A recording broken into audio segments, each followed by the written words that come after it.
Shalom, shalom, em comemoração ao 13 de maio, vamos falar aqui sobre o fim da escravidão no Brasil com a assinatura da Lei Áurea pela dona Isabel, pela princesa Isabel, em 1888.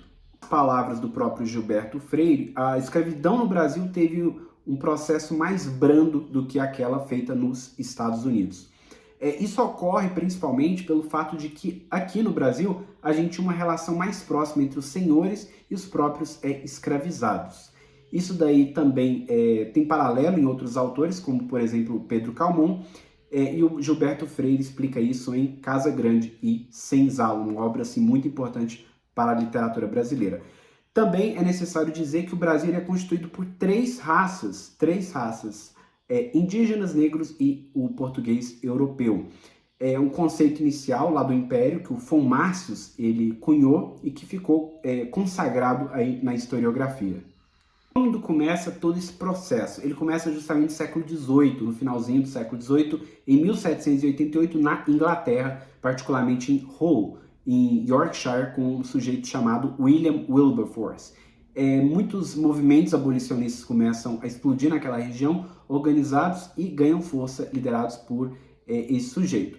O tráfico de escravos ele começa a ser criticado publicamente. Isso daí vai ser ampliado justamente com a Revolução Haitiana, em que a gente tem a rebelião de vários escravizados. Eles enfrentam o exército francês, lembre-se que era a colônia do Haiti. E em 1804 a gente tem a primeira República Negra das Américas. Em 1807 a gente tem a Inglaterra proibindo justamente o tráfico negreiro e os Estados Unidos fazendo isso no ano seguinte.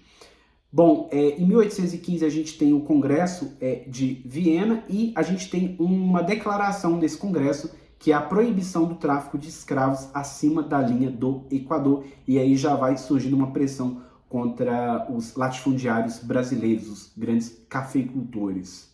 Já durante a regência, após o fim do primeiro reinado, em 1831 a gente tem a aprovação da Lei Feijó, justamente na figura do padre Feijó, que era um padre liberal. A gente sabe que a Revolução Pernambucana justifica isso, que existiam padres liberais, um pouco contra-intuitivo. Justamente a Revolução Pernambucana de 1817 tem o nome de Revolução dos Padres. Muito bem. Também que pode se dar revolta dos padres. A gente tem outras medidas, claro, liberais que são feitas também com apoio de padres católicos, não necessariamente sendo endossados aí pelo próprio Vaticano. Entre 1833 e 1838, a gente teve três revoltas importantes. A revolta de Carrancas, em 1833, em Minas Gerais, a revolta de Malês, na Bahia, em 1835, com lideranças muçulmanas escravizadas, e a revolta de Vassouras, no Rio de Janeiro, em 1838. Falando um pouquinho sobre a abolição nos nossos vizinhos, a Argentina, ela abole antes do Brasil a escravidão em 1853. O Uruguai vai fazer isso em 1842, a Colômbia em 1851 e a Venezuela em 1854. Interessante notar também que, apesar da escravidão ter sido proibida nos Estados Unidos, vários nacionais americanos fizeram escravidão aqui para o Brasil. Isso é um fato bem curioso da historiografia. Em 1845 vai ser aprovada a Bill Aberdeen, os ingleses perdem a paciência com o Brasil, principalmente com a Lei Feijó, que era uma lei para inglês ver, ela de fato não estava sendo posta em prática definitivamente. Em 1850 a gente tem uma intensificação do rastreio, né, das medidas ilícitas que eram feitas justamente para poder traficar de forma escondida. Bom, o ministro da Justiça do Império, que fez parte inclusive da tríade de Saquarema, juntamente com o Visconde de Itaboraí e o Visconde do Uruguai, o Eusébio de Queiroz, ele vai fazer aprovar a Lei Eusébio de Queiroz, que foi uma importante lei para combater a escravidão no Brasil. O importante que eu quero destacar aqui é que, talvez para muita gente seja contraintuitivo, para mim não é de fato, é que todas as leis abolicionistas no Brasil, com exceção da questão dos africanos livres de 1864, foram aprovadas em gabinetes conservadores. Essa é uma divisão que a historiografia faz para designar certos partidos, entre aspas, que existiam no segundo reinado. Então, um deles, que ficou famoso, é o Gabinete Saquarema, justamente, e também o Gabinete do Visconde do Rio Branco, além do Gabinete da Conciliação. A Lei Eusébio de Queiroz foi aprovada num gabinete conservador, no caso, o Gabinete Saquarema, que durou de 1848 a 1853. Outras medidas do Gabinete Saquarema foram justamente a lei comercial, a lei de terras, o Código Comercial e também o intervencionismo platino. Caminhando aqui para o final, algumas pessoas são muito importantes e relevantes para o debate historiográfico, justamente na questão do abolicionismo, que é um tema muito caro aí para a historiografia. Uma das figuras de grande destaque é justamente o Luiz Gama. Ele foi um ex-escravizado, ele foi poeta e advogado, então ele se tornou um advogado e conseguiu tirar várias pessoas, libertando centenas de pessoas que estavam sendo escravizadas. Olha que interessante.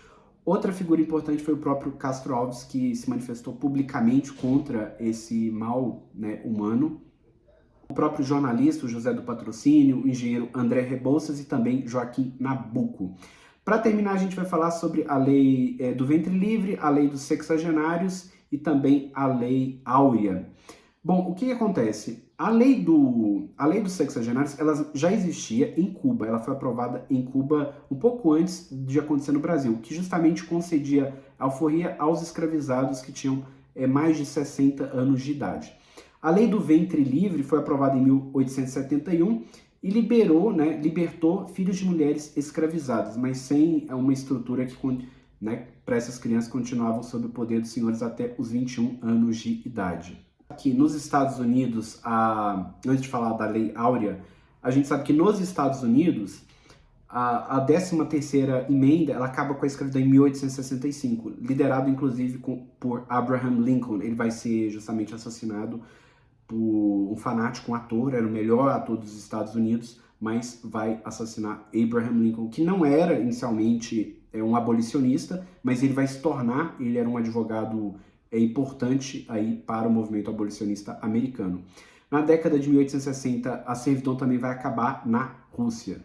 Durante o gabinete Kotesjip, que durou de 1885 a 1888, embora ele tivesse resistido às os ideais abolicionistas, vai ser aprovado justamente no dia 13 de maio de 1888 a Lei Áurea, que acaba definitivamente com a escravidão no Brasil.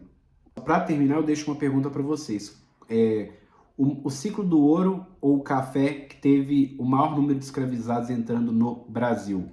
Que durante o ciclo do ouro o tráfico era permitido e somente a partir de 1807 é que de fato foi proibido. A resposta, por incrível que pareça, é que foi o ciclo do café. Entre 1841 e 1850 entraram cerca de 500 mil escravizados no Brasil, enquanto que no caso do ciclo do ouro, principalmente em Minas Gerais, do meados do século XVIII, principalmente 1750, a gente teve um número ao redor de 100 mil, 120 mil, em média, por década. Bom, pessoal, esse foi o episódio de hoje. Eu gostaria de ter falado um pouquinho disso devido à comemoração do 13 de maio e até o próximo episódio.